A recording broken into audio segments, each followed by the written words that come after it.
after the conversation, after the meeting, we sat down and she was so excited to be involved in something that implemented CSC and inmates, prisoners, and community justice partners. She really loved that triangle. And then she said, I said to my mate, prisoners are people too. And I said, no, no, I won't mention her name here because I don't have permission to do so. But I said to her, no, prisoners are people, period. After. Wow. Time travel. What a year, and 42 pounds will do. Thank you so much, PVL Gold Series and my bicycle. A little bit of time in the gym, chasing my grandson around. So it's been a year since I had that conversation with my boss, who's the executive director of John Howard Society of Canada. That was Catherine Latimer that I was talking to a year ago, after having released a report that I was commissioned to write on the comparative analysis between Norwegian and Canadian corrections.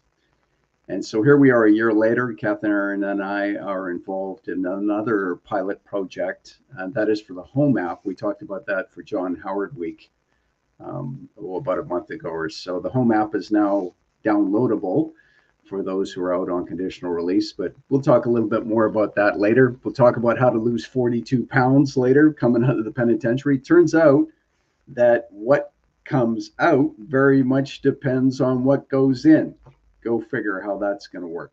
Today, I have a very special guest that's with me, somebody who in my life needs no introduction. We're going to talk to him in a few moments. His background is very much in the criminal justice sector. He is my former warden at a medium security institution that I spent time in and that I escaped from, about 31 years ago. His name is Glenn Brown. And it's going to be very interesting to hear Glenn's thoughts. He's now retired from the Correctional Service of Canada and assisting people in different countries with, I believe it's the Rotary Club. He's helping out some prisoners in Belize to be able to get a better education. And so we're going to pose a question for him today. But this is our first opportunity to be able to have a live chat together. And I'm involved now very actively in an education campaign that the Canadian government has sanctioned and has put its stamp on, and that is to let people know what is corrections. How does our corrections system work? Most people are very surprised. Even our politicians are surprised. I was recently taking a look at an offering by one of the party's members that was talking about corrections. And I'm so surprised to find out that not even the political parties know that in Canada, by law, we don't actually sentence people to prison. People are sentenced to a correctional system. So when somebody does something wrong and they get caught, they get sent back to, they get sent to prison. They're held in a jail, one of the pre-trial prisons. But then once they've gone through the process and they get convicted of what they've done, the judge sentences them to something called corrections, which in Canada means that we have a date. And the Supreme Court of Canada has said everyone has an opportunity to come out of prison and back into the community. It'll be interesting to hear what you think about that. But I'd like to go to my former warden, humble man, Mr. Glenn Brown, and ask him a question. Hi, Glenn. How are you? Hi, Iridian. I'm doing well. Good to see you again. Nice to see you. Absolutely nice to see you. Different venue than you and I are used to speaking with each other. Glenn and I, we did a number of things when I was in his care, and I really was in his care. He took care of the fact that I didn't escape from his prison the second time.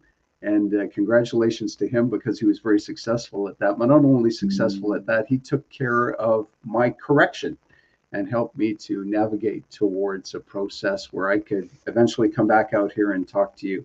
Glenn, I'd like to pose a quick question for you. I know you don't have much time today. You're a very busy person. What do you think the Canadian public really needs to know about people that are being released from prison? Because you've released many of them, probably more than anybody I know. What does the Canadian public need to know about those folks that are coming out?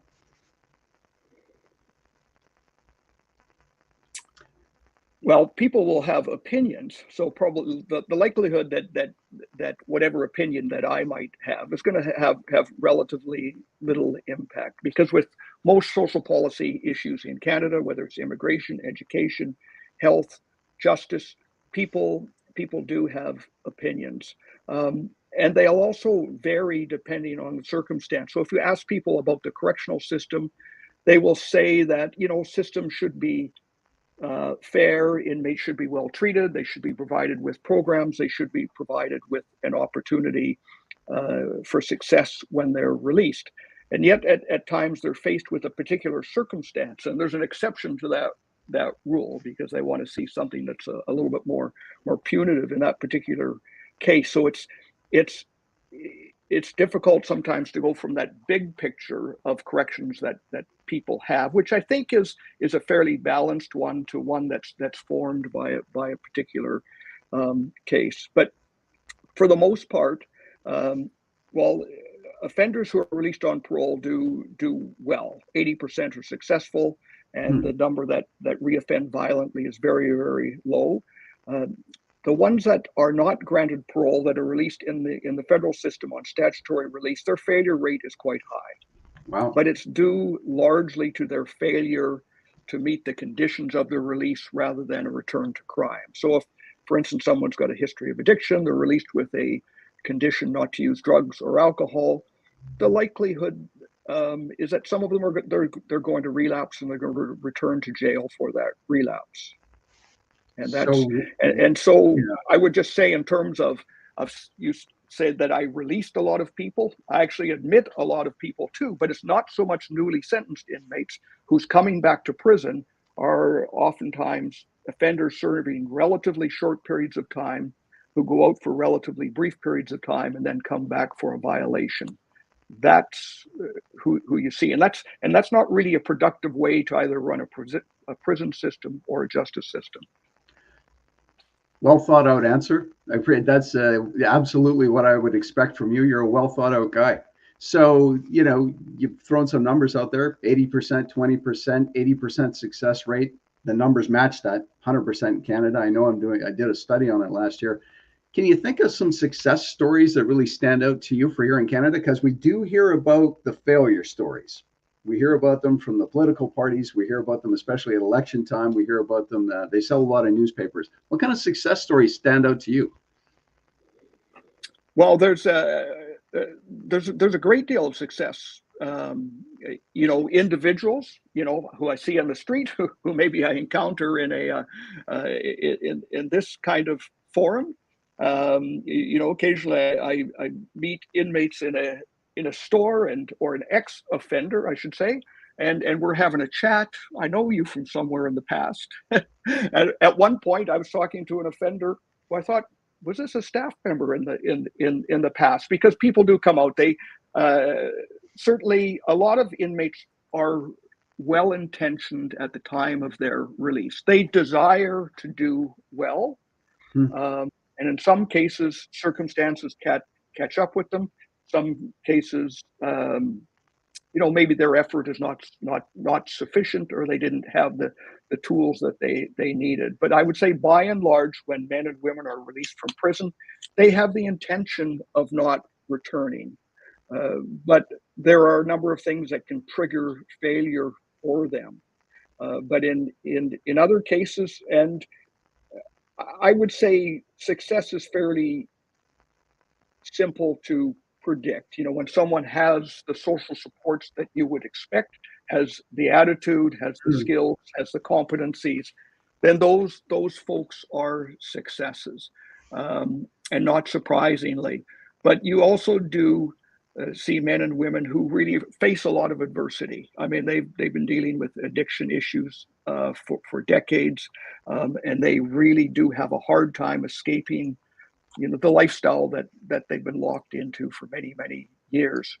But they run into either something triggers in themselves, and it's often got to be that confluence of factors, that willingness to change, the opportunity presenting itself to address, things like housing, access to resources, programming, employment. Those things kind of fall into place for them, things work out. So in those cases, a lot of things have to come together in order for some men and women to be successful. You know, Glenn, I said I would keep you just briefly today. Let me ask you a quick question because you're a thoughtful guy. And that is, when you were a former warden, what kept you up at night? Was there anything that sort of made you wonder, I mean, other than is the front gate locked, right? But was there something that kept you up at night and said, wow, I need to pay attention to this in my job? Well, you know, it actually wasn't escapes because those are relatively rare, and there's lots of safeguards in place. So I'd have to tell you, as a warden, that is not something that kept me up at night. Although had it happened, then I would be losing some sleep over that. Yeah. But knock on wood. Well, I didn't do it to you. I didn't do it to you twice. How's that? That didn't happen. So in a prison environment, I mean, what you're really worried about is safety inside the prison, both for the men and women who work there, and in my case, the men who live there. And as you're probably well aware, it's not always a safe place to live. So you get those phone calls. So it's not a matter that's keeping me up at night, but occasionally the phone call comes that someone has been seriously hurt in that environment. And so that's, you know, that doesn't even take in the big picture of corrections. If you're thinking of actually preparing men for their release into the community, you know, the beginning point is really, how do you prepare a safe environment or maintain a safe environment for them while they're still in prison? And I would think about that a lot. Glenn, you've been very gracious. Thank you so much for your extra time that you gave to us today. And thank you so much for responding to our questions. They were thoughtful. That is exactly what I would have expected from you. And good luck in your endeavors. I'd like to have you back to hear about your special campaign to assist prisoners in Belize. That's very interesting material to us. Thanks again for being with us. 119, 123. So that's what most people think about when they think about a federal warden. They go back to Shawshank Redemption. But, you know, as you were listening to Glenn speak today, he presented as a person who is not only very thoughtful, but has a lot of resources at his hand to make sure that men that come back out into the community do so safely. But I thought it was very interesting when he commented about sort of factors that can increase that success rate. Presumably, in plain language, releasing a man from prison broke, addicted, and horny to move into your neighborhood is probably a bad idea. And yet, if we don't let people out on parole, that's exactly what happens. That's how I understood Glenn's comments, is that the people that are released from prison without the benefit of a parole have a much higher failure rate in terms of either reoffending criminally or reoffending against whatever conditions that they have on their statutory release. So it's going to be interesting to hear from Glenn moving ahead again. Does anybody has any questions? That's very interesting. I'm always interested to hear what's going on in people's minds. As Glenn pointed out here today, you know, there's going to be a lot of folks that are going to have a lot of opinions about immigration, forestry, fisheries, prisons, everything. We're entering into an election cycle coming up here. It's in every place that I look. Interspersed in between hockey goals and hockey saves, everything is about the election. So if anybody has, you know, it was interesting to speak to my old warden today, because most folks who've seen Shawshank Redemption, and that's their entire experience of corrections and understanding the relationship between the keepers and the kept, you'll be pretty disappointed, I'll tell you. So that was Mike who asked that question. How did it feel to speak to an old warden? No animosity, that's for sure. Sending out a virtual hug for Big Glenn. Glenn was an interesting guy because he was always thinking practically. He was pretty famous for thinking practically. There were things that he said no to, and there were things that he said yes to, but always with the objective of trying to make us as prisoners feel more inclusive. And look at him now, as a former warden, he's agreed to come on and answer a question kind of blind from me. So that's our thought for today. And it was really good to be with you. There will be more of this coming up. We're going to be talking to some people who have had very important roles in Canadian corrections in the last 50 years. In the days ahead, we're going to be talking to a former director of the grievance process and who now works in another department in Canadian government. It'll be interesting to hear from her what her takeaway from her time in corrections was. We're going to talk with someone who's an icon of prison law in Canada, Professor Michael Jackson. He'll probably be on next. It'll be interesting to hear his thoughts in this election cycle about how it is that folks are responding to the realities of our correctional system. And we're going to want to hear back from you more. So this is the beginning of many things to come. Thanks for tuning in today, and we're looking forward to seeing you again very soon. Thank you so much for continuing to follow my social media, and most importantly, for your input. So many people, when I began this journey, did not understand that in Canada, we don't send people to prison for criminal offenses. We send them back to the community through a very expensive and pretty effective correctional system. But more people need to be engaged in that conversation. More people need to ask questions and to make statements. And social media is the mechanism to do that. Thank you for being on this journey with me.